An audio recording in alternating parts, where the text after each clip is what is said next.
বাংলাদেশ সেনাবাহিনীর কমিশনড অফিসারের ম্যাজিস্ট্রেটি ক্ষমতার সুফল জনগণ ভোগ করবে বলে মন্তব্য করেছেন স্বরাষ্ট্র উপদেষ্টা লেফটেন্যান্ট জেনারেল মোহাম্মদ জাহাঙ্গীর আলম চৌধুরী।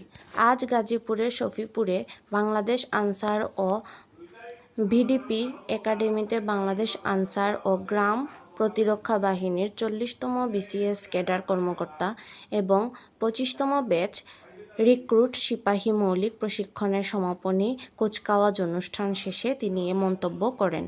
উপদেষ্টা বলেন, সেনাবাহিনী অনেক দিন ধরে মাঠে থেকে জনগণের সেবায় কাজ করে যাচ্ছে।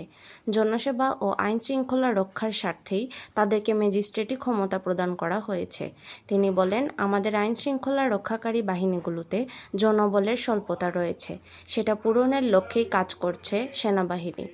1 আগস্ট থেকে 17 সেপ্টেম্বর পর্যন্ত কর্মস্থলে অনুপস্থিত পুলিশ সদস্যদের বিষয়ে উপদেষ্টা বলেন, যেসব পুলিশ সদস্য এখনও কর্মস্থলে যোগদান করেননি তাদেরকে আর যোগদান করতে দেওয়া হবে না এবং তাদের বিরুদ্ধে ডিসিপ্লিনারি অ্যাকশন সহ আইনানুগ ব্যবস্থা নেওয়া হবে। তিনি বলেন, যোগদান করেনি এমন পুলিশ সদস্যের সংখ্যা খুবই নগণ্য। বিভিন্ন অপকর্মের সঙ্গে জড়িত পুলিশ সদস্যরাই কর্মস্থলে যোগদান করেননি। বেআইনি কর্মকাণ্ডের সঙ্গে যুক্ত এসব পুলিশ সদস্যদের ধরে আইনের আওতায় আনতে সবার সহযোগিতা কামনা করেন উপদেষ্টা।